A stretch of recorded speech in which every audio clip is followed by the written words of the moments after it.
Welcome. పచ్చడి లేదా చట్నీ అనగానే నోట్లో నీళ్లు ఊరని వారు ఉండరేమో, అందులో టమాటా పచ్చడి అంటే నచ్చని వాళ్ళు అస్సలు ఉండరు. సరే, ఇవాళ అయితే సూపర్ టేస్టీగా ఉండే టమాటా పచ్చడి అయితే చూద్దాం. రైస్లోకే కాదు, ఏ బ్రేక్ఫాస్ట్లోకైనా సర్వ్ చేసుకోవచ్చు. చేయడం చాలా చాలా సింపుల్. చూద్దామా? చలో.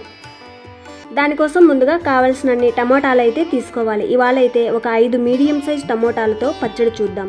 తీసుకున్న టమోటాలను శుభ్రంగా కడిగి ఈ విధంగా చిన్న చిన్న ముక్కలుగా కట్ చేసి పెట్టుకోవాలి.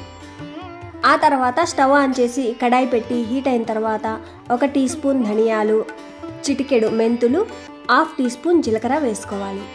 ఎండుమిరపకాయలు, తీసుకున్న టమోటాలలోని పులుపును బ్యాలెన్స్ చేసేంత తినగలిగే కారంను బట్టి ఇక్కడ ఎండుమిరపకాయలు ఈ విధంగా గింజలతో సహా తుంచి వేసుకోవాలి.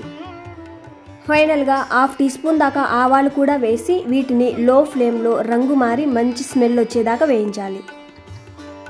వీటిని లో ఫ్లేమ్లోనే వేయించాలి, మాడకుండా వేయించాలి. మాడితే పచ్చడి టేస్ట్ మొత్తం మారిపోతుంది. ఎండుమిరపకాయల్ని ఈ విధంగా గింజలతో సహా వేయించుకుంటే ఈ పచ్చడే కాదు, ఏ పచ్చడైనా టేస్ట్ చాలా బాగుంటుంది. చూడండి, ఈ విధంగా రంగు మారి మంచి స్మెల్ వచ్చిన తర్వాత వీటిని ఒక ప్లేట్లోకి తీసి చల్లారనివ్వాలి. ఇవి చల్లారేలోపు అదే కడాయి పెట్టి స్టవ్ ఆన్ చేసి ఒక 3-4 స్పూన్స్ దాకా ఆయిల్ వేసుకోవాలి. వేసిన ఆయిల్ హీట్ అయిన తర్వాత ఇందాక రెడీగా కట్ చేసి పెట్టుకున్న టమోటాలను వేసుకోవాలి. ఆ తర్వాత శుభ్రంగా కడిగి పెట్టుకున్న కొంచెం చింతపండు కూడా వేసుకోవాలి. 1/2 టీ స్పూన్ దాకా పసుపు కూడా వేసి ఈ టమోటాలు తొందరగా మగ్గడానికి సరిపడ సాల్ట్ కూడా వేసుకోవాలి. ఆ తర్వాత ఒకసారి బాగా కలిపి మూత పెట్టి ఈ టమోటాలను మెత్తగా మగ్గించుకోవాలి. మూత పెట్టాక లో టు మీడియం ఫ్లేమ్లలోకి మార్చుకుంటూ మధ్య మధ్యలో కలుపుకుంటూ ఈ టమోటాలను మెత్తగా ఉడికించుకోవాలి.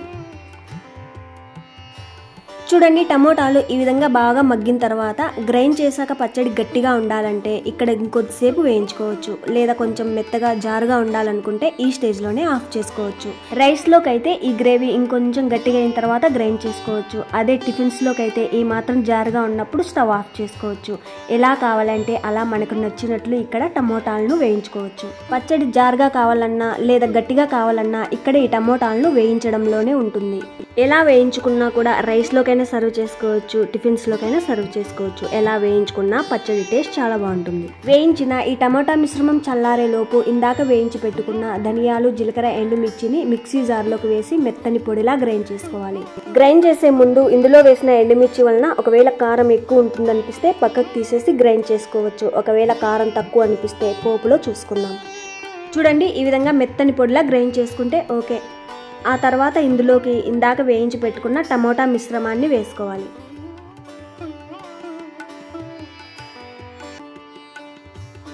ఆ తర్వాత ఇందాక గ్రైండ్ చేసుకున్న ధనియా పొడి, ఈ టమోటా మిశ్రమం బాగా కలిసేలా కలుపుకోవాలి.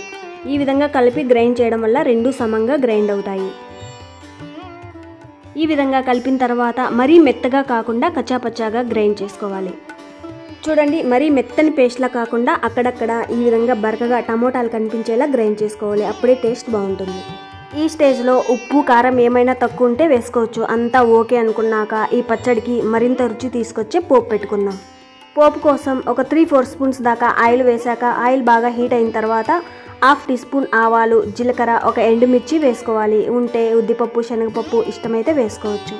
చూడండి, ఆవాలు మొత్తం ఈ విధంగా బాగా చిట్పట్లాడిన తర్వాత ఒక 5-6 దాకా తొక్కతో సహా వెల్లుల్లి రెబ్బలను చితక్కొట్టి వేసుకోవాలి. ఫ్రెష్గా 4 కరివేపాకు రెమ్మలు కూడా వేసి ఈ వెల్లుల్లి వేగి మంచి స్మెల్ వచ్చేదాకా వేయించాలి లో ఫ్లేమ్లో. ఒకవేళ గ్రైండ్ చేసుకున్న పచ్చళ్ళలో కారం తక్కువ ఉందనిపిస్తే ఈ పోపులో కారానికి తగ్గట్టు ఎండుమిర్చిని తుంచి వేసుకోవచ్చు. పచ్చళ్ళలో కారం ఎక్కువ ఉందనిపిస్తే ఈ పచ్చడిని నెయ్యితో అయినా పోపు పెట్టుకోవచ్చు. లేదా ఈ పచ్చడి ఈ విధంగా వేసిన తర్వాత 1 స్పూన్ నెయ్యి వేసుకుంటే కారం తగ్గిపోతుంది. ఉంటే కొంచెం ఫ్రెష్గా కొత్తిమీర రెమ్మలు కూడా వేశాక ఒకసారి బాగా కలిపి ఉప్పు, కారం సరి చూసుకోవచ్చు. ఈ పచ్చడి ఇంకొంచెం గట్టిగా కావాలనుకుంటే ఇక్కడ ఈ స్టేజ్లో లో ఫ్లేమ్లో ఒక 2-3 నిమిషాలు వేయించుకోవచ్చు. పోపులో వేశాక ఎక్కువసేపు వేయించాల్సిన అవసరం లేదు. ఒక 2 నిమిషాలు వేయించుకొని స్టవ్ ఆఫ్ చేసి సర్వ్ చేసుకోవచ్చు.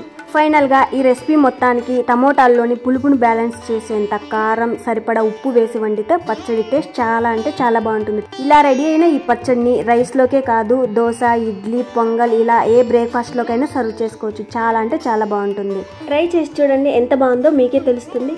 సరే, అయితే మరెన్నో సింపుల్ అండ్ టేస్టీ రెసిపీస్తో మళ్ళీ కలుద్దాం. Thank you for watching.